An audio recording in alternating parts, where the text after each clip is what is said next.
وہی ہے آسمانوں اور زمین کا پیدا کرنے والا، اسی نے تمہارے لیے تمہاری ہی جنس کے جوڑے بنائے اور چوپایوں کے بھی جوڑے بنائے۔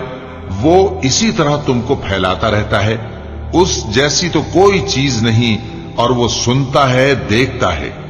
آسمانوں اور زمین کی کنجیاں اسی کے پاس ہیں، وہ جس کے لیے چاہتا ہے رزق فراخ کر دیتا ہے اور جس کے لیے چاہتا ہے تنگ کر دیتا ہے۔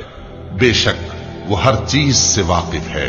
اس نے تمہارے لیے دین کا وہی رستہ مقرر کیا جس کے اختیار کرنے کا نوح کو حکم دیا تھا، اور جس کی اے نبی ہم نے تمہاری طرف وہی بھیجی ہے، اور جس کا ابراہیم اور موسیٰ اور عیسیٰ کو حکم دیا تھا، وہ یہ کہ دین کو قائم رکھنا اور اس میں پھوٹ نہ ڈالنا۔